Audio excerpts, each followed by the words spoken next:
अगर आप भी चाहते हैं कि एसएस फिल्म्स मोतिहारी के ऑडियो वीडियो सबसे पहले आप तक पहुंचे, तो इस चैनल को सब्सक्राइब करें और साथ ही बेल आइकन को दबाना ना भूलें। Presented by SS Films Motihari. Music by Saurabh Aishwarya. बोलो बोलो बाबा बैजनाथ की।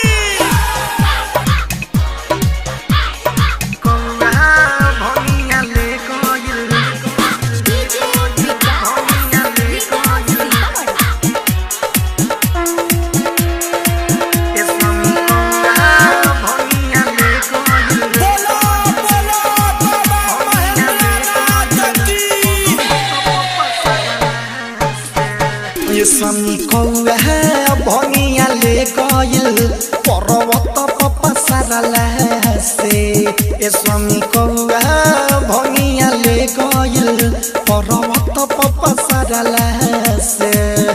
कथी पीसी जी हो कथी घीसी जी हो कथी पीसी जी कथी घीसी जी नहीं मिली निहारल से।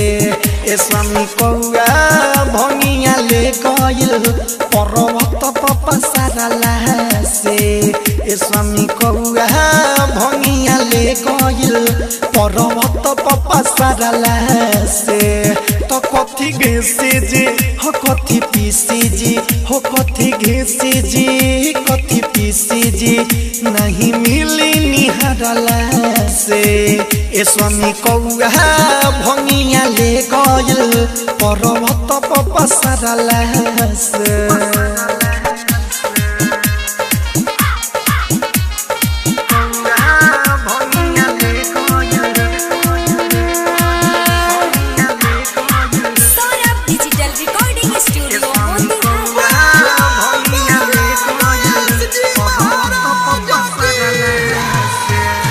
देवघर जाई न घुरी आई न सुनी भोला जी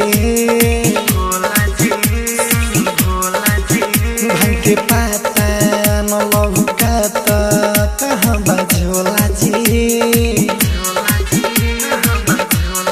हाँ ढाबुर कमरिया सब भंगिया लेके आवत होई लेके आवत होई लेके आवत होई।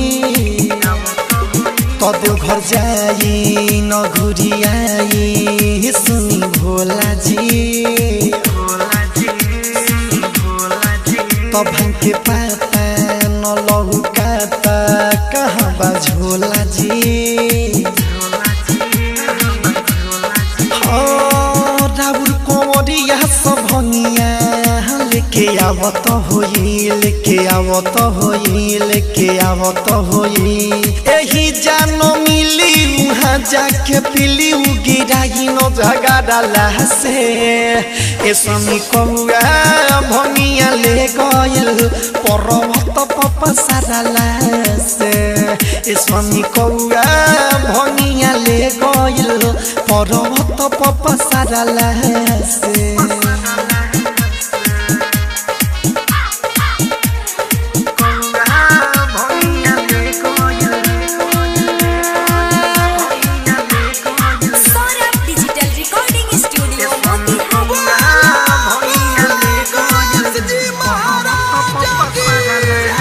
नशा छोरी मुँह मोरी न खिसियाई जी।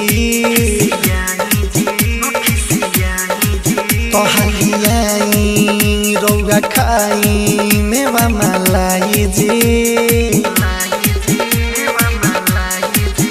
हाँ संजय सारा बीबा भेजले असो सावन में असो सावन में असो सावन में। तो नशा छोरी मुँह मोरी न खिसियाई जी। हलियाई रौआ खाई मेवा मलाई जी।